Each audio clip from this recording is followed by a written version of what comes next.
Chapter 10: The Blood Ritual. The night in Westminster was black as pitch. The fog from the Thames had risen above the rooftops, swallowing even the sound of the guards' footsteps. Nicholas stood in the center of the small hall where, not long ago, the king had sat.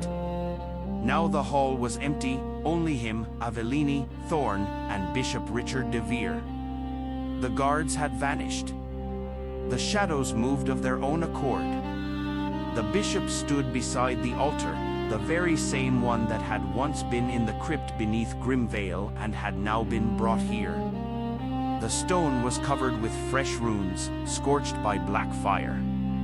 In the center stood a chalice, full of blood. Not ordinary blood. The blood of the Plantagenets, the blood that flowed in the veins of the king, the prince, Nicholas, and now Thorn. De Vere smiled, slowly, almost tenderly. You came. That means you understand, running is pointless. Nicholas stepped forward. The crossbow hung across his back, but his hands were empty. He didn't want to shoot. Not yet. I came to finish it. Avellini stood beside him, holding Thorn by the shoulders. The boy didn't tremble. He looked at the bishop as though he could see straight through him. You will not touch my son, she said quietly, but her voice was hard as steel.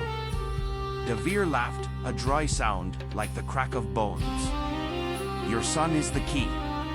His blood is the final drop. When it spills upon the altar, the demon will emerge fully. And then England will be made new. Pure. Free of weakness. Free of kings who fear their own blood.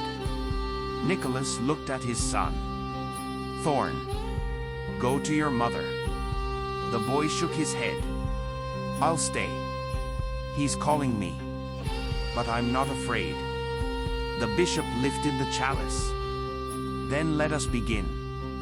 He stepped toward Thorn. Nicholas lunged forward, but the shadows came alive. Wolf-like figures rose from the walls, claws flashing. Avellini screamed and shoved her son behind her.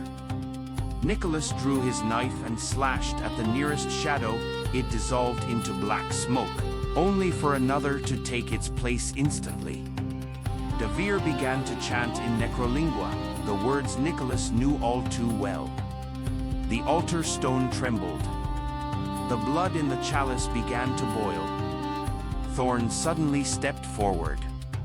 Stop, he said quietly. Everything froze. Even the shadows. The boy looked at the bishop. You want my blood. But it isn't yours. De Vere frowned. You don't understand, child. This is destiny. Thorn raised his hand. On his palm was a small scar, almost invisible, the one left when, as a toddler, he had cut himself on his father's trap. My dad taught me, blood isn't destiny. It's a choice. He walked to the altar. Nicholas surged toward him, but the shadows seized his arms. Avellini cried out. Thorn pressed his palm to the stone. A single drop of blood fell from the scar. The altar blazed, not with black fire, but with white. The runes ignited like molten metal. De Vere screamed, his voice twisted, became many voices at once. No. No. This is impossible. The shadows howled. The stone cracked. The blood in the chalice boiled and evaporated. Nicholas broke free. He rushed to his son, grabbed him, pulled him back. De Vere fell to his knees. His black gloves smoked. The skin on his hands began to split like parched earth. You, child, you broke the seal, but not the way I wanted. He looked at Nicholas. His eyes were no longer black, but ordinary, human, filled with terror. He's still here. Inside me. But now, he is free in a different way. The altar collapsed. The floor beneath it gave way. From the fissure rose smoke, not black, but gray, almost transparent. A voice, single now, lonely, weary, thank you, son of the wolf. You gave me a choice. The smoke dispersed. Devere fell face down. Dead. Silence. Only the breathing of 3 people. Nicholas wrapped his arms around Avellini and Thorn.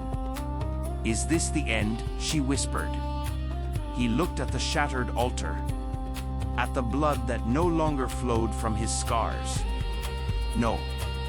This is the beginning. But this time, a beginning without chains.